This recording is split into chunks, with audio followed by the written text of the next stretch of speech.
Hey, there's President Trump with his then physician, his personal physician, U.S. Navy Rear Admiral Ronny Jackson. He also actually treated President Obama. Ronny Jackson went on to run for and win a seat in the U.S. House of Representatives from Texas as a Republican. He joins us now. Congressman, welcome back. And oh, by the way, you have a book coming out. Let's put that book cover up real quick. In July, Holding the Line, A Lifetime of Defending Democracy and American Values. Congressman Jackson, welcome. How are you? Hey, Greg, thank you for having me. I really appreciate it. Hey, I know your office has been focused on something. The North Carolina State put out a study. Let's go ahead and put that up if you don't mind. Google, which I use all the time, seems to be playing a game when it comes to the emails of conservatives. The study says as follows. If we can take a peek of it, I'd appreciate it. We've got some numbers. Gmail sent the majority of right-wing candidate emails to the spam folder, up to 77.2% marked as spam. This sounds very, very sinister. What do you think's happening, and how do we fix it?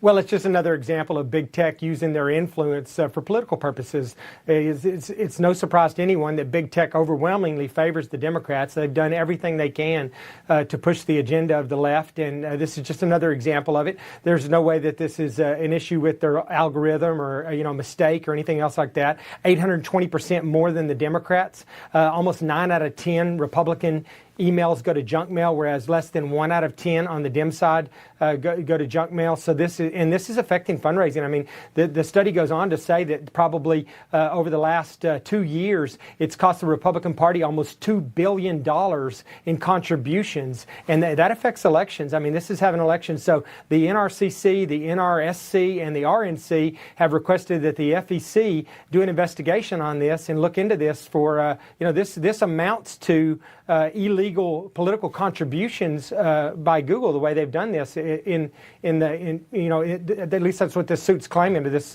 complaint's claiming. And I agree with that 100%. So this is just another example of the left using their big tech influence. That is infuriating, by the way.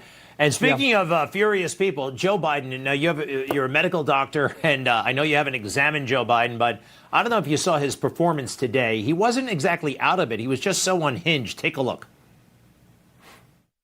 Remember those long lines you'd see in a television? People lining up in all kinds of vehicles just to get a box of food in their trunk. How quickly we forget. People were hurting. And what did the MAGA crowd want to do? Forget it. Forget it. God, this is the United States of America. The idea that people would have to wait in line an hour, hour and a half to get a box of food in their trunk. It's just unbelievable. Lighten up, Francis. What do you think's going on there, Congressman?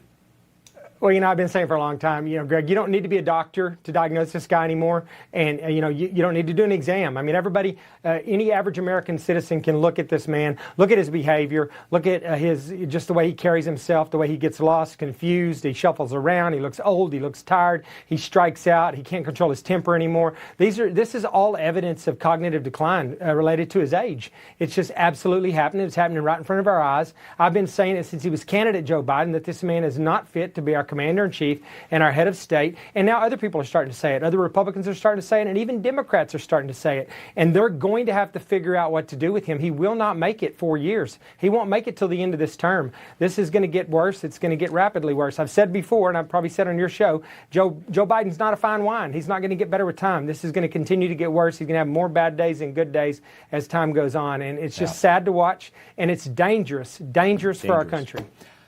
Congressman Jackson, we appreciate it. Again, your book, I'm looking forward to it. Holding the Line, A Lifetime of Defending Democracy and American Values by Post Hill Press. Thank you, sir.